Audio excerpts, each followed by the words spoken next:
A juju ceremony in Benin City. Traditional religion is very much alive in this part of Nigeria. But beyond the colourful ritual, there's a darker side. Juju plays a crucial part in the trafficking of women to Europe. Most Nigerians are Christians or Muslims, but animist beliefs are deep-rooted. And there's evidence that human traffickers are taking advantage of the power of that tradition. This man is a former voodoo priest who admits he was involved in intimidating victims of trafficking. Nowadays, he's a Christian preacher in a local church, but he has detailed knowledge of how juju is used to put pressure on young women.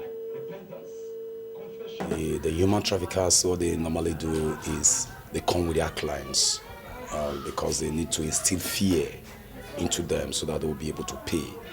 They cut my fingernails, my legs and armpits. They took my blood. Vicky was forced to submit to a juju ritual before she was taken to Italy to work as a prostitute. We have concealed her identity because she still fears the traffickers. They tie my eye. I'm not saying what I'm going to swear. They just put a drink. They said I should put my hand. So I put my hand. When I finished, they said if I don't want to pay the money, thunder will strike me. For Europeans, the persistence of these traditional beliefs can be hard to understand. The Benin City Museum documents how the spirits have been worshipped for centuries and shows how their influence continues today. Here we have the people, we call them from the spiritual world. They come here to spy what is going on earth and report back. It may sound like superstition, but many Nigerians believe the spirit world can directly affect their lives. If Olokun give you a child, then you refuse to send him white goat, white cock, or white chalk to appease, to tell him you thank just for Thanksgiving. The Olokun again can make that child paralyzed. Cults like this one of the deity Ayelala are common in Nigeria, and their followers take them very seriously. The priests have a lot of power. They're in charge of the shrines, take the lead in rituals, and also preside over oath-taking. But psychiatrist Dr. Olabisi Ihenye has seen what can happen when juju is abused. Among her patients are trafficked women who have been frightened to the point of madness by voodoo priests. Traditionally, these people are revered. They are, held in high esteem, and whatever they say is taken as the law by the local ordinary people. The priests of the juju cults appear all-powerful within their domain. It is easy to see how an atmosphere like this could be used to frighten a vulnerable person. But the chief priest of this shrine denies that belief in Ayelala has been used to extract promises to pay money. So in Ayelala life, we don't do that.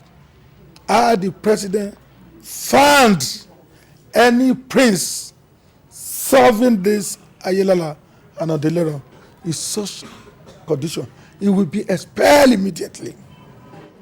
But Joanna Raitara, a Nigerian anti-trafficking campaigner now living in Europe, has found evidence that directly contradicts that. She believes priests and traffickers work hand in hand. There have been victims telling us that the trafficker then has an agreement with the Ayelala priest that they have to pay the debt through the Ayelala court. So when it comes to that stage, the victims are very scared and they don't run away, they pay. What we can say for certain is that ritualized extortion is taking place in Nigeria. Some say voodoo priests have even traveled to Europe to reinforce the threats, and frightened young women are the targets. We make them to swear to an oath. Sometimes we take their blood, we hit their hands with a needle, and they put it into the heart. You prick their fingertips with a needle. Yeah, we put it into the heart drinks, and we made them to remove their pants, and those pants will be seized. Their underwear. Their underwear will be seized, and we tell them those things are going to be used in case you refuse to pay. She might not even have children again all the days of her life, and we might even threaten them to the extent that, look, you might be menstruating all through your life without this. It was an experience like that that scared Vicky so much she agreed to pay a huge sum of money to her tormentors.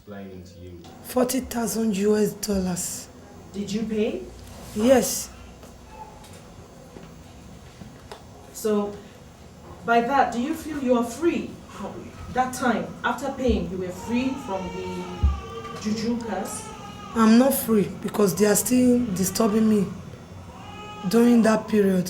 Even when I pay the money, I bleed for a good month. No one can say for sure how many others are living with a similar fear.